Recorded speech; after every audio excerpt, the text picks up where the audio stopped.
I'm Konrad Ejbich, and this is Pro and Con. Many years ago, when I was a young journalist writing for Wine Tidings, I met another journalist there by the name of Thomas Bachelder. He was a columnist, he was writing, and he was learning a little bit more about making wine. While I was there, he left the magazine and went to study in France, winemaking. Later became an assistant winemaker with some French wineries, a winemaker at Lemelson in Oregon, and then winemaker extraordinaire with Le Clos Jourdain.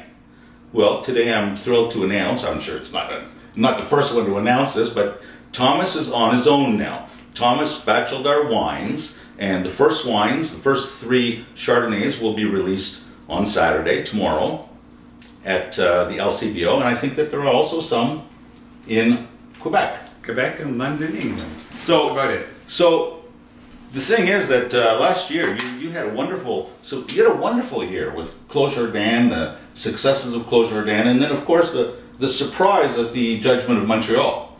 Yeah, that was a cool one. And then going solo. So, gosh, you know, it's just tomorrow with this release of these wines, it's really the first day of your new life.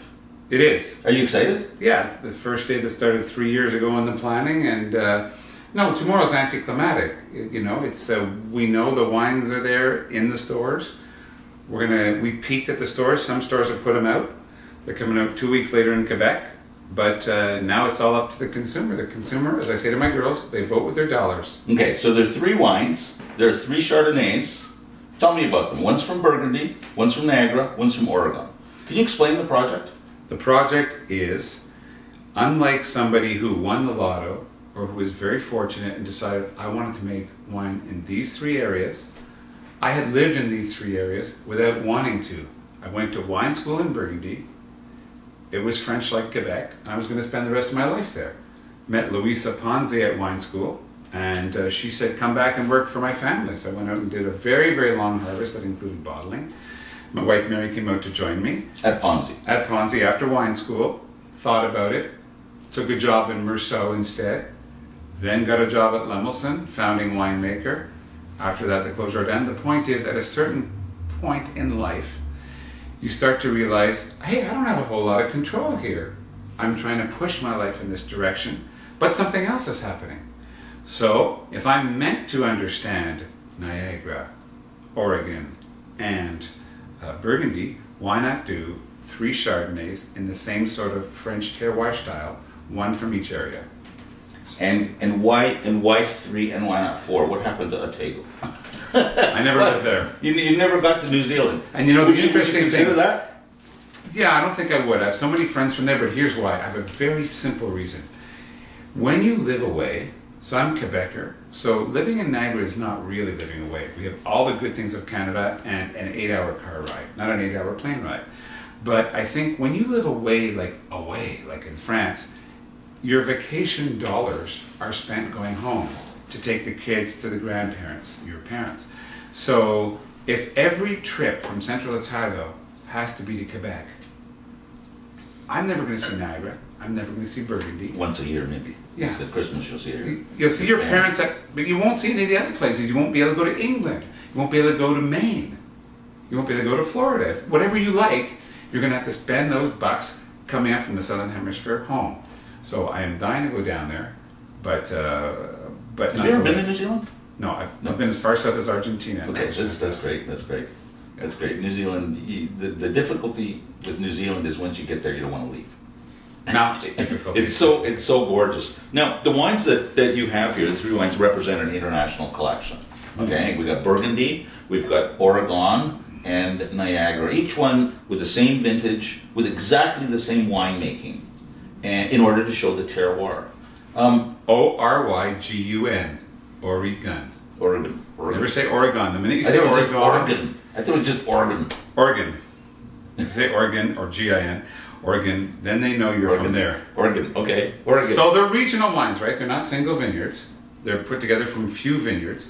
But I was hoping that, because I don't own any vineyards there, the grapes I could get in the first year. Right, so they're not exceptional vineyard style. We're talking about generic regional characteristics. From good vineyards, but From you great get 2 regions. rows here, Yeah. a ton here, that still the regions would out. That you couldn't, with a tighter vineyard in Oregon and a richer vineyard in Oregon, you couldn't hide the fact that it was still Oregon.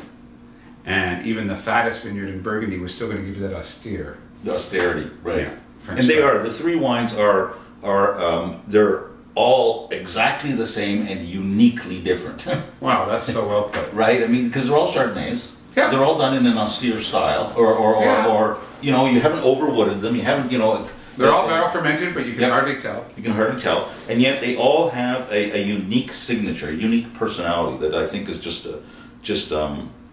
brilliant. Well, I'm glad you can see it, because when you're doing this in your basement or in your head or in wherever, you're wondering, will people get it? So now the wine aficionados seem to have got it from the ones I've talked to, like yourself. Does the public get it? Well, there's not a lot of Well, it. we'll find out. We'll find out. We'll find out tomorrow. The point is, there isn't a lot of it made, right? No. So it's not 300 exactly cases. a wine that you expect to make a ton of money off or sell 1 million cases. How much did you make of each? We made 300 cases of each, and we're keeping our day job. Right. Yeah, you bet. At 300 cases, 1,000 cases, you can't make a living on No, 1,000 you can't. cases. But you've also got some Pinot Noirs. We'll talk about another time. Yeah. And We got those in the 3rd year. And again, the same concept. Yeah, and that's the cool thing about wine making and vine growing, is we're sitting here talking about the release tomorrow, and you said, are you excited? And I am. But the reds were made in 11, and they'll be out in 13. And there's a whole vintage in between. That's how long this business is. We've already made red, and it's coming out 2 years from now. You know, it's like, Yeah, but this okay, takes a long time. it's like when you started Bachelder wines. It's like getting pregnant. There's a huge excitement. You want to go in and You wanna go just- through it all. yeah, and then there's that long labor period. It's kind of drag. And then it cries and keeps you up at But night. tomorrow it's going to cry for the first time. That's right. Oh, it's been crying for a while. So have you been up at night? What keeps you awake at night? What keeps you awake at night, Tom? I think one of the cool things about doing this, and I resist 2 terms in my life only. One that I resist is oaking your wine, and the other one I resist is cash flow. Cash flow has always been a big worry for me, in the sense of when you start your own winery, you get a few investors, and I resist virtual as well. If you're virtual, it sounds like you don't exist. We really exist in that we rent people's cellars. You want to rent me your room next door? I can be your roomie, your tenant. This is where you exist. You exist in the bottle on the shelf. But That's we where also you exist in cellars. We have 40 barrels in each of these regions in each of the years. But I mean, it's not virtual, it's really happening. But one of the things I thought about for years and years and years about cash flow is, what if Christmas turns around and you have a trusted cellar man or cellar woman, and you can't give them a Christmas bonus? Their kids are not going to be able to have that extra nice present. So I thought, when I start this, why don't we do this so there's nobody to pay? So obviously I'm sitting here now, and the barrels in Burgundy and Oregon from 10 and 11 are being topped up. It's Friday, they better get them topped up before the weekend. Who's topping them up? Well, a trusted person in those areas who has a day job, but who contracts to me, who calls me up and say, you want them topped up this week? Yes, which wine am I going to use, this and that? They're not an employee, they're a contract worker. Right. So cash flow for me is a little less of a worry, not having to worry about sending somebody's kids to college, but it's still a worry, So you've made 3 wines, they're international wines. Are you selling these 3 wines only in Ontario, or do you plan to sell them in Oregon, in France, in the globe, on the globe? We want to go global with them. One of the things I learned when I was in Oregon was about Robert Parker's domain, Beaufort, which you know well. Mm-hmm. Michael Etzel told me a long time ago, I was thinking, 93, if you're going to make great wine, if you really want to make great wine, $10 wine is great wine in its own way. You got to make a lot of it to make enough money to live. Great wine you need to make significantly less, but you have to spread it further. So Beaufort at $75 a bottle has always been around the world, spread very thinly. Mm-hmm. Or else they're going to be discounted if they dump it all in Oregon, right? Right.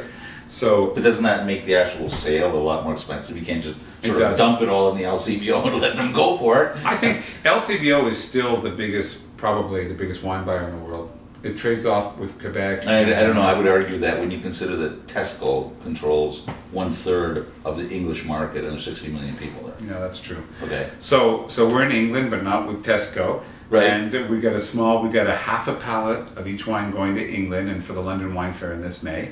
And we're in Quebec and Ontario. So are you going to London? You're going to go to the Wine Fair? Yeah. I mean, because of the fact that you're selling your wine globally, you have to be there.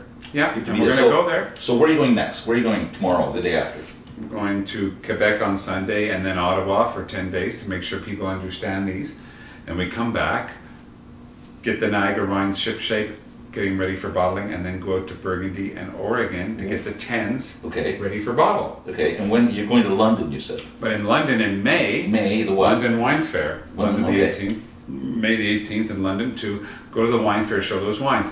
There's economies in this project though. As crazy as it sounds to fly around and do this, I don't really consider myself a flying winemaker. I consider myself someone who, through my life, living in these areas I didn't expect to live in, I made friendships, and I honored those friendships for years with no commercial reason to, except I like the people. And when I got this crazy idea, they said, "What do you want?" And I said, "I want to rent a corner of your cellar." "Okay, yeah, but what do you really want?" "Well, I want 2 tons of grapes." "Oh, well, we'll sell you those." Okay. "Why not?" Lemelson said, "I'm the ex-winemaker." "You know, why not?" said my friends in Burgundy. The friend in Burgundy who's my courtier, or the broker for grapes, was the guy who planted the Clos Jardin. It's not people I invented, it's people we met. We met 20 years ago, Of right? course, of course. So you and I, Konrad. So I mean, it's like, you know these people, you trust these people, and you know that if you say, "Are you going to top up the barrels on Friday?" they're not going to wait 2 weeks Friday to do it. Yeah. They're going to do it. They don't know how to do bad. They only know how to do well. Now, with so much travel, how's that on your relation? Does Mary travel with you? Sometimes, Yeah. like when it's London, she'll try to travel with me, but it's more the kids. The girls are 12 and 15. So the cool thing after the Clos Jardin was becoming freelance and consulting for people, which pays the bills, because this certainly isn't going to for a long time. It's a labor of love. But it's building towards something. Everything's building towards something. Hopefully this internet video is building towards something. I like to think that when you do things for the right reasons, the right things come out of it. But I love consulting for my clients and helping people build their own wineries and getting to where they've got to go. And that's what I do from day to day. However, you have clients in Ontario? How many? Clients in Ontario. 3 clients in Ontario. Quélus is the major one. Yeah. Quélus, like Quebec. There's 12 investors who invested in the Peninsula bench. Okay. We're going to make a great winery. It's going to come out in a couple of years. Pinot and Chardonnay, a little bit of Cabernet Merlot. But what I want to tell you about the London Wine Fair was, when you go to London, you don't go to London just to sell that little bit of half pallet of wine. You go on your way to check out the vines in Burgundy. And you buy that ticket, much as any of us would on our holidays, with a way for economy of time, of scale, of money. So stop for 3 days in London on a stopover to go into Burgundy. In Burgundy, I'll see my goddaughter. I'll check on the 2010s that I'm just bottled, the 2012s in the field, and the 2011s, including our first res, that are in barrel. Is malolactic through? Let's sulfur them. If not, send me analysis by email next week and we'll discover when it's through and we'll sulfur them. At least I'll taste them and know where they are.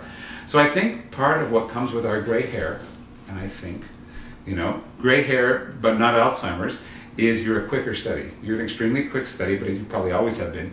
But I mean, you become a quicker study. You go there, and I don't stand there in Burgundy or Oregon or Niagara and say, "Well, what should I do?" You've already made the mistakes. You've already made a lot of mistakes. You just do it. Okay. Did we just lose something? No, okay, We lost our mind. No, we lost it. So the Reds, they're going to come out when? The Reds are going to come out, hopefully, God willing, on September 13th. You have to have a market. Oh, so 6 months from now. No, 13th. September 13th. Oh, September 19th. So 2013. 2013. So you get offers. In Oregon, I asked Lemelson, where I used to work, could I have 3 blocks that would add up to 8 tons of organic fruit? They said, sure. That's 25 barrels. Guess what happens in Burgundy? You want to get organic fruit or non-organic fruit. They say, we got 3 rows of this, 2 rows of that. So I ended up with Côte de Nuit Village, Aux Montagnes is a single vineyard. Pernon, Premier Cru. Creux de la Nette is the name of the single vineyard. Beaune Les Reversés, which you know and love. And Nuit Saint-Georges, La Petite Charmotte. Each of those is 3 to 5 barrels. You can't Okay. buy more. No, that's amazing. You can't buy 25 barrels. So in Burgundy we'll have 4 wines. In Oregon we'll have 1. Okay, Burgundy, Ontario, Oregon. Relative price of the grapes. Chardonnay. What if The problem is they're all the same. Quickly said, they're all the same. But in Burgundy, if you want something a little better, you start to suddenly have to pay for it big time. right? Whereas you can get better in Ontario and Oregon without paying that much better if you're picky. And if you know choosy. people. Yeah. Like to get 2 bottles of Prud'homme Montrachet, single vineyard. Good luck. Yeah. No, but I got 2 barrels of organic, Yeah. village, but with a vineyard name. Prud'homme Montrachet, I had to get 15 barrels worth of aligoté. Sat down with my distributors and said, we can't put out 15 barrels worth. That's 15, and how many cases? 15 times 25 cases. It's like 350 cases Yeah. of aligoté at $23. It's organic. Yeah, no, you can't. It's from Prud'homme. Someday we might be able to, but right now I have to make that wine, sweat to make one of the best aligotés in Burgundy from Prud'homme, just to get these 2 other barrels, and then sell it off. You could cry. I'm going to try to keep 1 barrel and bottle it for my investors, you know. But I mean, it's a crazy world. You do what you have to do. I mean, I started as a home winemaker, right? So that kind of purity about doing what you want to do, I still try to have that persist in my life. Okay, we're running out of time. So I want to ask you now, how do you get away from wine? I mean, do you have a life outside of wine? Is Yes, it I do. dancing? You dance with Mary on a regular basis. I dance with Mary on a What kind of regular dancing? basis. We just dance. Mary's a ballet dancer. Oh yeah, but you don't do ballet. You're not doing ballet. You're doing pirouettes and stuff. No, she does. Yeah, no, okay, She but I took mean, dance. you're dancing together. You're doing tangos or waltzes or what do you do? No, yeah, more like just slow dancing in front of the fire. Yeah. After No, one you don't pint do of slow wine. dancing. You told me you go for classes once a week. So once a week or once a month? Once a month. Yeah. So no, but seriously, I mean, I think the thing is that you've got to keep it in perspective, and I think much like what you're doing here, what we're talking about right now is wine a part of your life? Is it an enhancer to your life? To me, it has definitely enhanced my life. Well, in your case, it's your life. In my case, it's quite a large part of my life. But I mean, we have lives outside of that. We do, And but if you don't, too bad. you're in trouble. You're in trouble. But let's say you want to see a friend on a Friday night or a Saturday, or a couple or a bunch of friends, right? You could say, hey, you want to go out to that concert or that movie? You go out and you have a nice time and you don't talk to each other.